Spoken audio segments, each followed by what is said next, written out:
Chapter 38. Etta, the pastor, and Sharmelle all had the same reaction. Their hearts raced, their brains tried to process Lucian's revelation, their faces flushed, their eyes darted back and forth to each other, but nobody said a word, not a single one.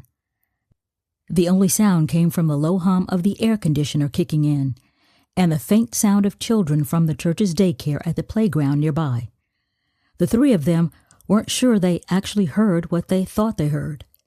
When Etta did speak, her voice was trembling, and her mouth was so dry it was hard to speak at all. Her tongue felt heavy. "Son, what did you say?" Sharmelle and Pastor McCurdy were grateful somebody finally said something. Lucian put one hand on top of his mother's hands that were clenched so tight he thought her fingernails might break the skin. He moved his other hand to put his arm around her and could physically feel the tension, the tightness in her shoulders. "Mom, I knew. I've known for a long time." Lucian took a deep breath. He felt lighter, physically and mentally. "I'm so relieved that I can finally tell you that I know." Etta was puzzled. "But how? How did you find out? And when? Henry and I promised each other you were never meant to know, not until the Lord called one of us home." She had a few questions. Lucian understood why. She thought she was revealing life-changing information to him, but he had delivered his own, so he took a moment, then he was ready to tell his mother exactly what he knew. "It's been almost 11 years now. Remember when Pops was having his gallbladder surgery?" Yes, of course I remember." "Well, I was talking to his surgeon about a directed donation, donating blood for him in case it was needed in surgery.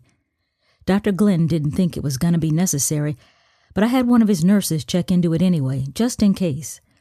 When she was looking through his files, she saw Pop's blood type is A positive. I'm B positive.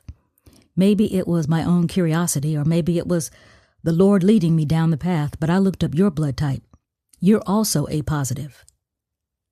Over the years, Lucian often thought about how this conversation might go. He thought it would be just the two of them, not an audience with Sharmelle and the pastor, but he was ready to answer all of his mother's questions. "And you never said anything all these years?" Tears started flowing, wetting Etta's cheeks. She tried unsuccessfully to hold them back. She then held Lucian's hand even tighter. "Well, I did say something. I talked to Pops about a week after his surgery. It was a weekend you went to the Christian Women's Education Conference in Columbus. You were worried about leaving Pops alone, so I stayed at the house. We stayed up all night after I told him what I found out about the blood types. He told me the real story about how you two met, how he adopted me and the pact you two made never to tell me until one of you died. All those years you both told me I was born before you were married, before you both made the decision to commit your lives to Christ, and Pops felt the Lord calling him into the ministry. So see, Mom, you two had an agreement, and so did we. Pops thought it would break your heart to hear what I found out." Etta's body reacted to the emotion of this 60-year-old secret finally coming to light. She buried her head onto her only child's chest and burst into tears. Lucian had his arms wrapped around her. Her whole body was trembling, and a few times it sounded as if she was gasping for air. Sharmelle didn't know what to do, whether she should say something or just sit there.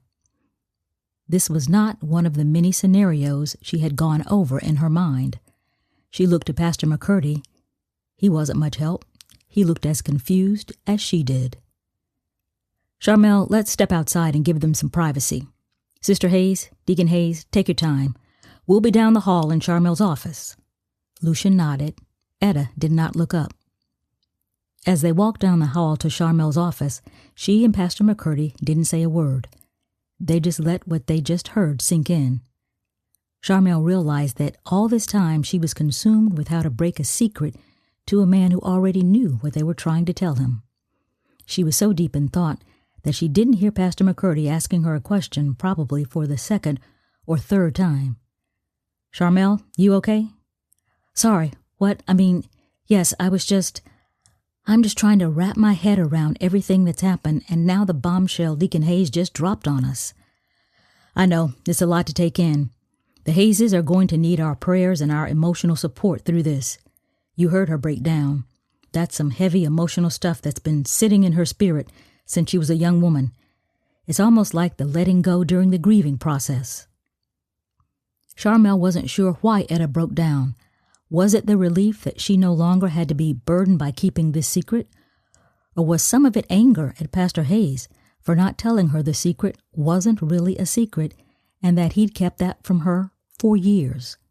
She had not forgotten that Pastor Hayes used to always say that he and First Lady Hayes told each other everything, that there were no secrets. Well, Pastor, at least now Sister Hayes and Deacon Hayes have unburdened themselves.